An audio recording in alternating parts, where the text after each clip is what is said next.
The wind over the Himalayas is older than memory. It howls across peaks that pierce the sky, through valleys untouched by time, carrying with it 1,000 whispers, tales of monks, travelers, and those who vanished into the white silence. To the people who live beneath these mountains, this land is not merely rock and ice, it is sacred. And somewhere among its frozen ridges, they say, something walks. They call it the Yeti, the Abominable Snowman, a being larger than any man, covered in thick white or rust-colored fur, moving silently where no human can survive. To Western minds, it is a myth born of superstition, but to the Sherpa, the Tibetan monk, the Himalayan hunter, it is an ancient truth. Long before explorers brought cameras and maps to the roof of the world, the Yeti existed in story and ritual. Tibetan texts speak of the Migoi, a wild, mountain-dwelling creature that guards forbidden places and punishes those who trespass against nature.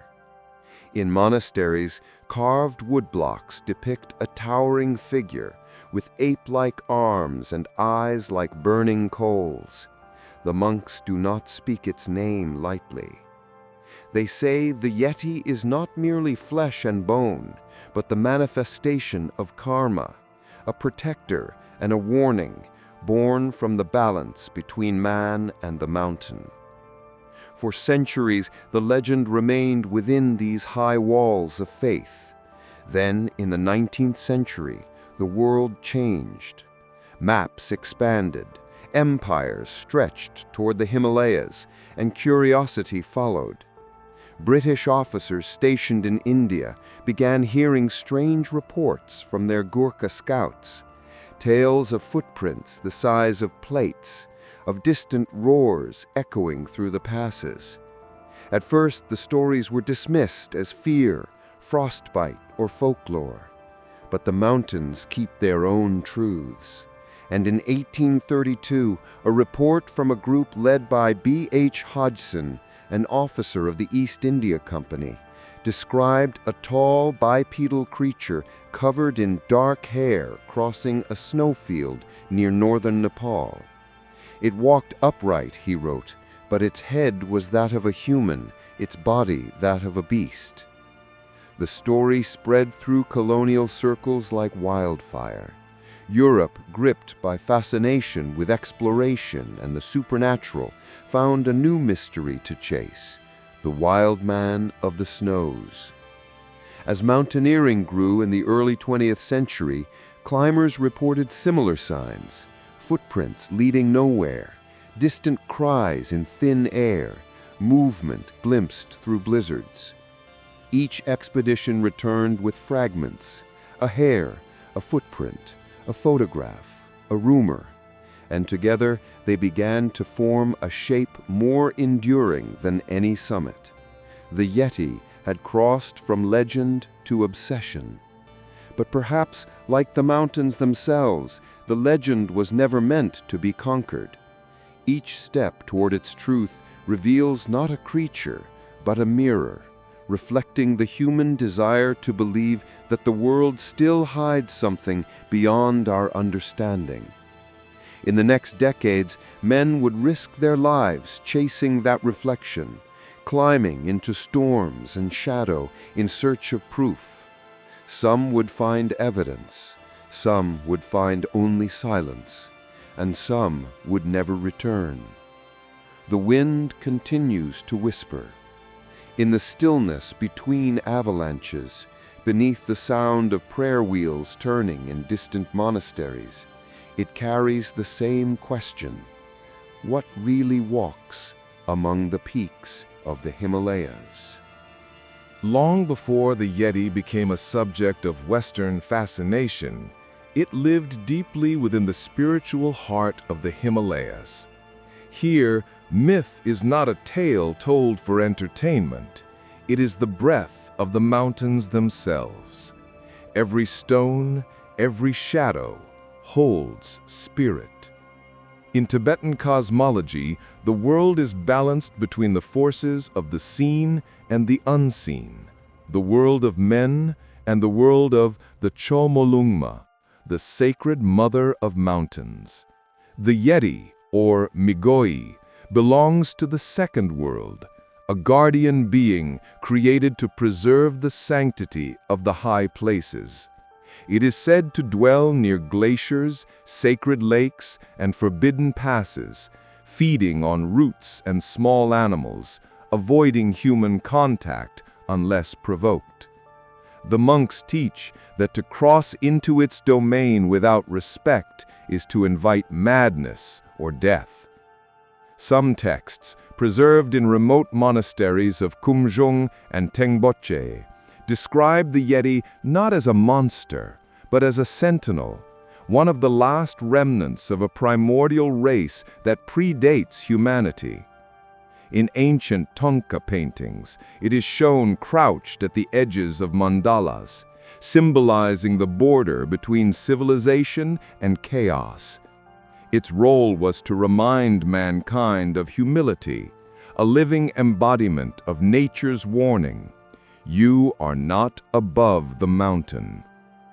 Those who have lived their lives in the Himalayas do not laugh when they speak of it.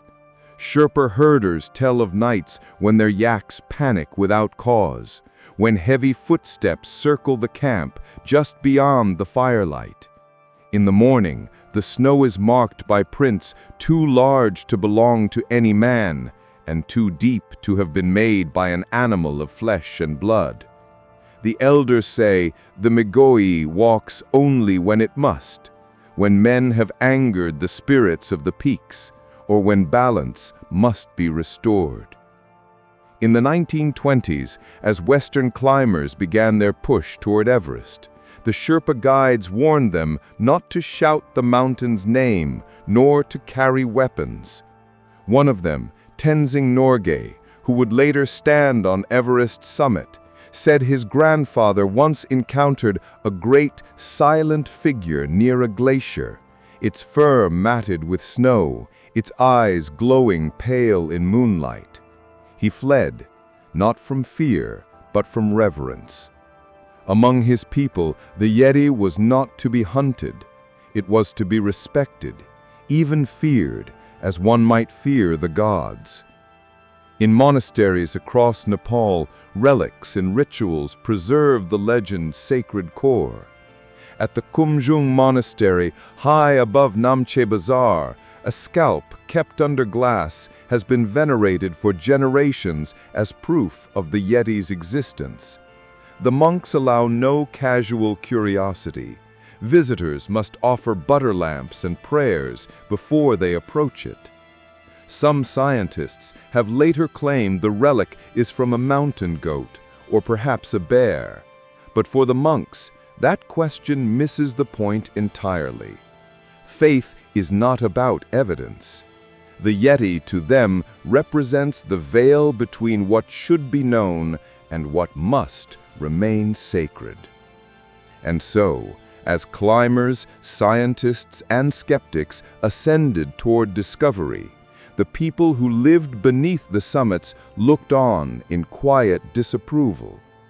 They had always understood something the rest of the world had forgotten. Not every mystery is meant to be solved. By the dawn of the 20th century, the Yeti had already taken root in whispered reports from explorers and soldiers. But it was in the era of conquest, when Everest and its neighboring giants became the final frontiers of Earth, that the creature stepped from folklore into history. The Himalayas were still a place of myth to the Western world. Only a few had glimpsed their hidden valleys, where ancient monasteries clung to cliffs and clouds shrouded what lay beyond. And for those few, the experience was less discovery than initiation into a world that defied reason. In 1921, the first British reconnaissance expedition to Mount Everest, led by Charles Howard Bury, set out to chart possible routes to the summit. High above the Rongbuk Glacier, his Tibetan porters froze in fear. They pointed to a line of massive footprints crossing a snowfield ahead. Howard Bury's diary describes a number of tracks similar in shape to those of a barefooted man, but of enormous size. His porters called them Meto Kangmi, roughly translated, man, bear, snow creature. The British press, eager for a headline, mistranslated the phrase. Soon, the world would know it as the Abominable Snowman. What began as a linguistic error became an obsession. The term captured imaginations everywhere. Newspapers, radio programs, even Pope magazines printed stories of ghostly apes in blizzards and prehistoric survivors in ice caves. Suddenly, the Yeti was no longer a local spirit. It was a global mystery. In 1938, the British mountaineer Frank Smythe, while climbing near the Arun Valley, photographed what he believed were enormous tracks on an untouched slope. He compared them with human footprints. They were twice as long. Smythe wrote, "Something unknown roams the snows." He died years later, still believing that the Yeti was real. The Second World War silenced exploration, but not curiosity. And when peace returned, so did ambition. The 1951 Everest reconnaissance expedition, led by Eric Shipton, changed everything. Shipton and his team were crossing the Menlung Glacier when they stumbled upon a trail of tracks so distinct, so large, that even hardened mountaineers stopped in awe. He photographed them carefully, each footprint nearly 13 inches long, perfectly outlined in fresh snow. The images traveled across the world. For the first time, the Yeti had a face, not of fur or fang, but of shadow and absence. Experts argued. Some claimed they were distortions caused by melting ice. Others saw the marks of a primate unknown to science. To the public, it didn't matter. The idea of a hidden creature wandering the highest mountains on Earth was irresistible. The Yeti had become more than a mystery. It had become a mirror of human longing, the need to find something wondrous still left in the wild. By the early 1950s, climbers arriving in Kathmandu carried rifles and cameras side by side. Teams from Britain, Switzerland, Japan, and the United States prepared Yeti hunts, bringing scientists and journalists with them. The mountain trails echoed not only with the sound of ice axes, but of ambition, to be the first to uncover what the world dared to imagine. The monks watched from their monasteries, silently turning their prayer wheels. They had warned the foreigners, those who go looking for the Yeti do not always return. But the West had stopped listening. The age of wonder had turned into the age of evidence, and for the first time, humanity believed that mystery could be conquered by lens and logic. Yet as the storms gathered above the Himalayas, something waited, not to be found, but to remind those who searched that truth in these mountains is never given freely. When the photographs of Eric Shipton reached London in late 1951, they set the world ablaze. Printed on glossy paper, each frame showed a line of enormous footprints stretching across untouched snow, too deliberate to be coincidence, too human to be ignored. In an age before Photoshop, before hoaxes became effortless, these images were taken as near gospel. If they were genuine, then something unknown walked among the Himalayas. Shipton was no sensationalist. He was a respected mountaineer, a man of discipline and precision. He offered no wild claims, only quiet awe. "I cannot explain what I saw," he told journalists, "but I know what I saw was real." That restraint made the mystery stronger. The Royal Geographical Society analyzed the negatives. Scientists debated the scale, the stride, the melting patterns. If the prints were from a man, he would have stood over 7 feet tall. If from a bear, its gait defied every known movement of the species. Nothing fit, and so the image of a solitary footprint, clean, deep, undeniable, became an icon. The Abominable Snowman had stepped from folklore into the flashbulbs of civilization. Through the 1950s, more expeditions followed, each chasing the proof that Shipton's camera had only suggested. In 1953, as Sir Edmund Hillary and Tenzing Norgay made their historic ascent of Everest, whispers followed them to the summit, stories of howling at night, strange shapes seen along ridges, unease among the Sherpa guides. Neither man claimed to see the creature, but both acknowledged the legend as something woven into the soul of the mountain. In 1954, the Daily Mail funded an official Yeti expedition, sending zoologists, photographers, and hunters into the snowfields of Nepal. They returned with fur samples, bones, and relics taken from monasteries. The world watched as scientists examined them under laboratory lights. The conclusion? Unknowing origin. The samples didn't match any catalogued animal of the region. To believers, it was vindication. To skeptics, it was noise. To the monks, it was desecration. Proof that the West still mistook reverence for superstition. And then came Tom Slick, the American oil magnate turned adventurer. Between 1957 and 1960, he financed multiple Yeti expeditions into Nepal, Bhutan, and Sikkim. His teams used motion cameras, traps, and night patrols. They brought back plaster casts of prints, frozen samples of hair, and tales of encounters in whiteout blizzards. Nothing conclusive, nothing dismissible. Each photograph, each cast became part of a growing tapestry, a blurred portrait of something vast and unseen. In laboratories from London to Washington, biologists argued over every detail, while the public filled theaters to watch documentaries titled The Snow Creature and The Secret of the Himalayas. The Yeti was no longer a rumor.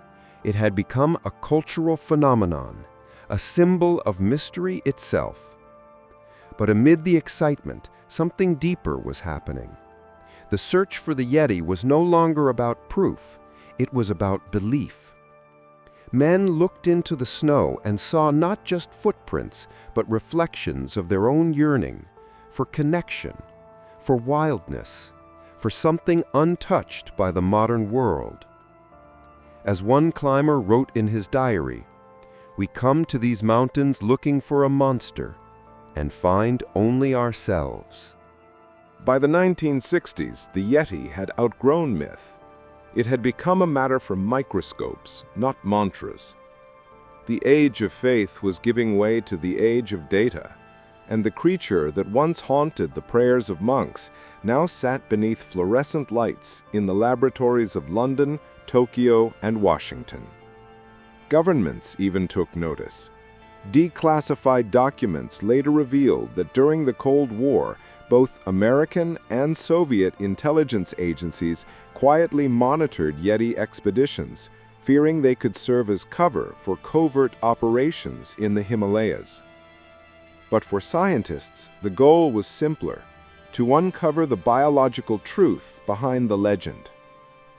Hair samples, bones, and even supposed scalps poured in from Nepal and Tibet. Some came from monasteries, others from anonymous traders, and a few from climbers who swore they had witnessed the creature themselves.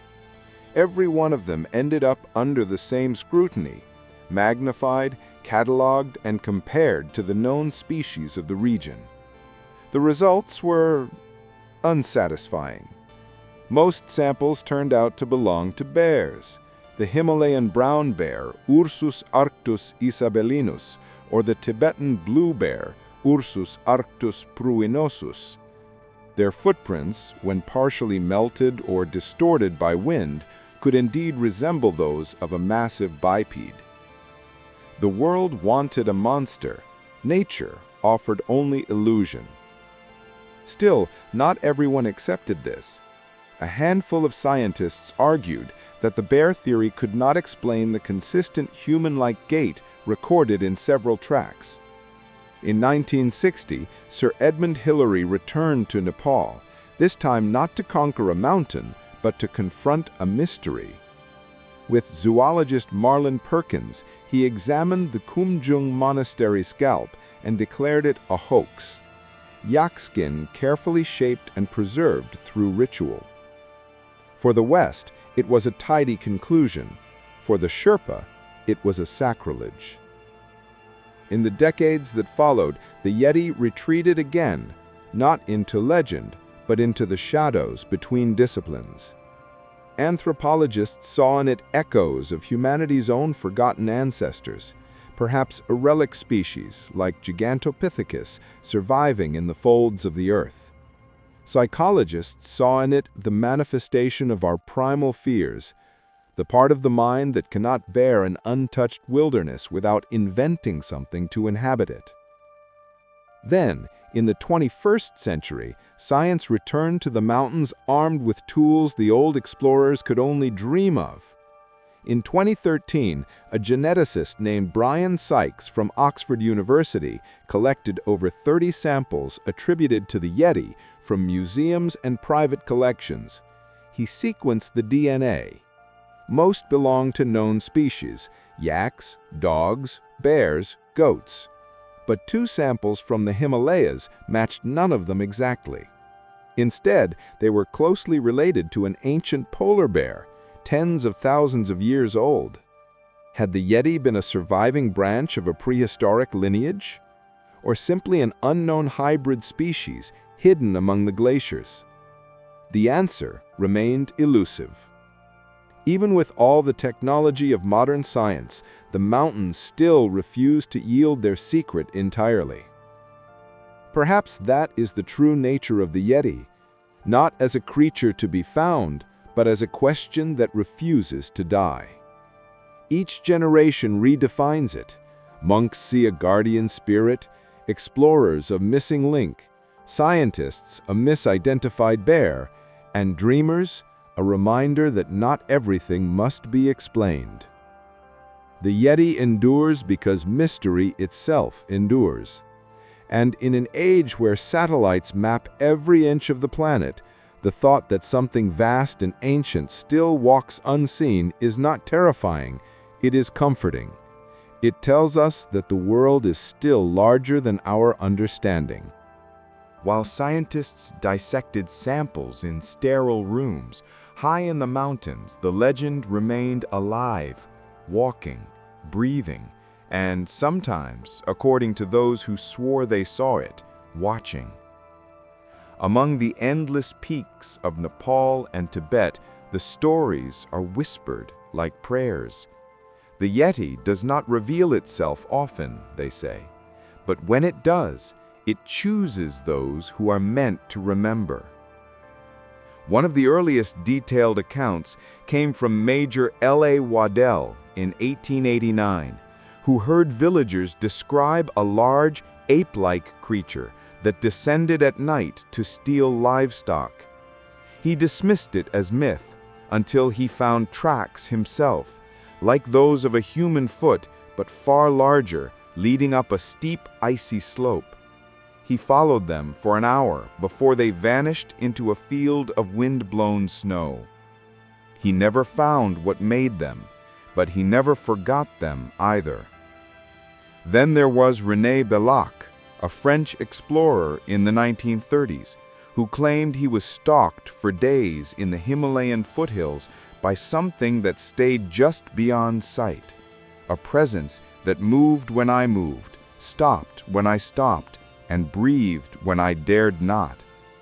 When he reached camp, his Sherpa guides refused to continue. They said the Migoi had chosen to follow him, and that to go farther would be to die. He turned back. In 1953, Tenzing Norgay, freshly returned from summiting Everest with Sir Edmund Hillary, told journalists that he had seen the creature years before his historic climb. He described it as covered in reddish hair, walking upright and leaving footprints in deep snow where no man could tread.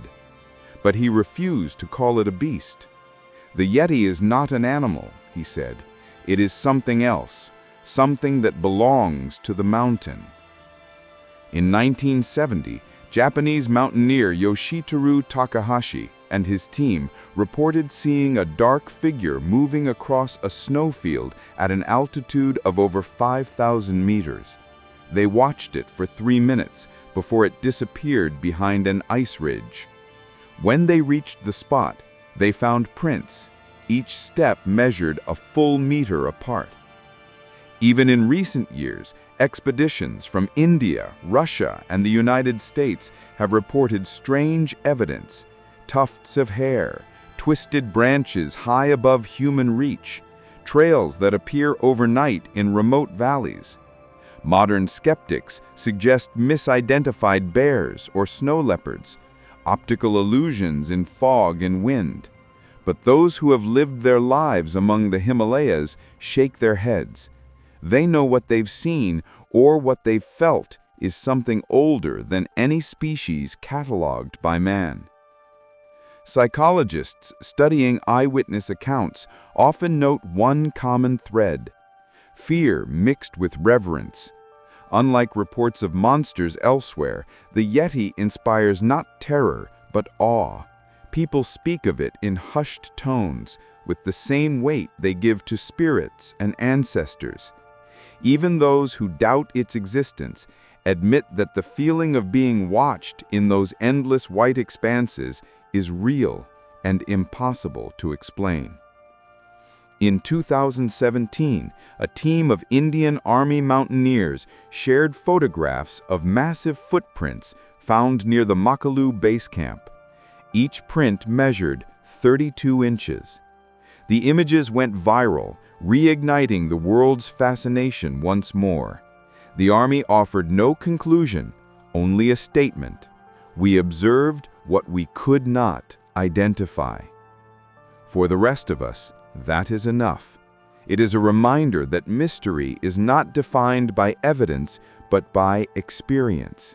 And the Yeti, seen or unseen, remains one of humanity's most enduring encounters with the unknown. In the thin air of the Himalayas, where sound fades and time slows, the Yeti becomes something more than a creature. It becomes a reflection, a shadow cast not only on the peaks, but on the human soul itself. To the people who live beneath these mountains, the Yeti is not merely part of folklore. It is a boundary, the last reminder that there are places in the world where man should tread lightly, and where arrogance meets consequence. For centuries, the Sherpa and Tibetan cultures have taught that the mountains are alive, conscious beings capable of anger and mercy. To disturb them without respect is to awaken their guardian. When Westerners came with guns and cameras, believing that mystery could be captured, they misunderstood the essence of the story. The monks never sought to prove the Yeti. They sought to live in harmony with it. To them, it was not a puzzle to be solved, but a truth to be accepted.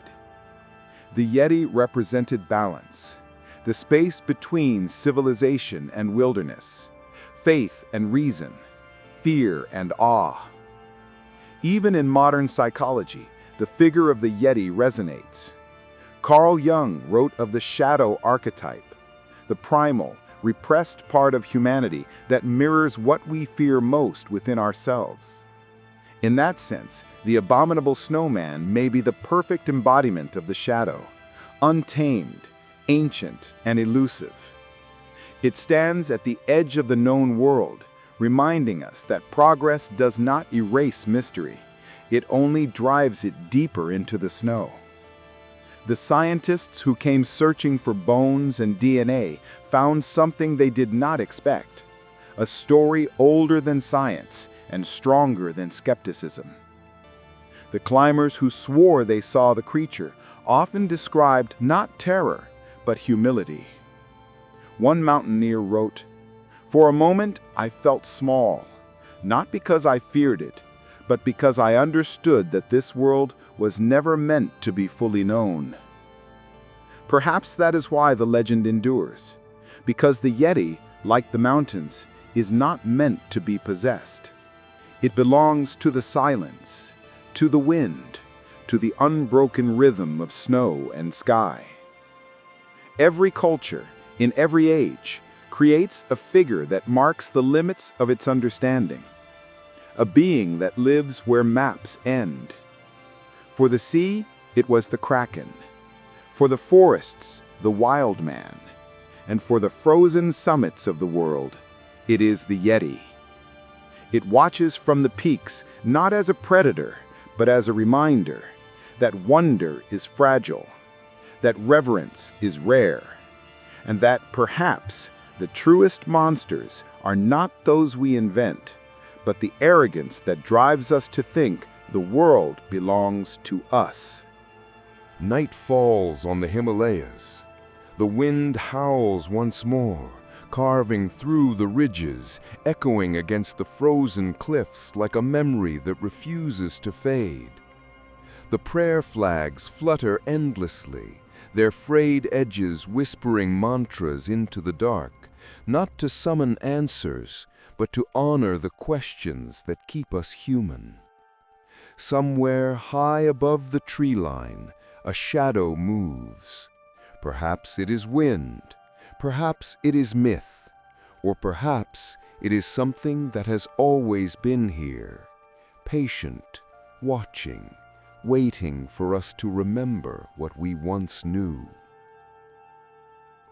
The Yeti may never step into the light of a camera, nor leave behind proof that satisfies the hunger of science.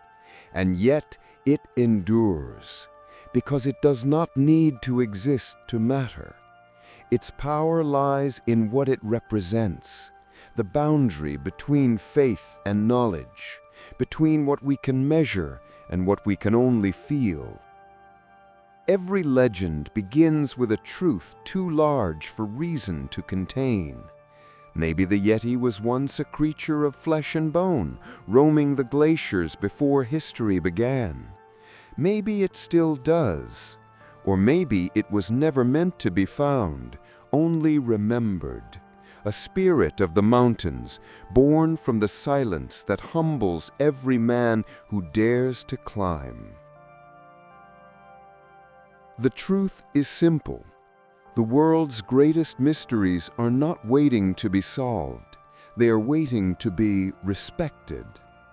And so, the story of the Abominable Snowman, the guardian of the Himalayas, the echo of an ancient fear, the symbol of everything wild that still survives, remains exactly where it belongs, beyond the edge of certainty, beyond the reach of light, in the place where mystery lives. If you still believe the world hides wonders waiting to be found, you've found your place. Subscribe and keep walking with us into the Hidden Myst.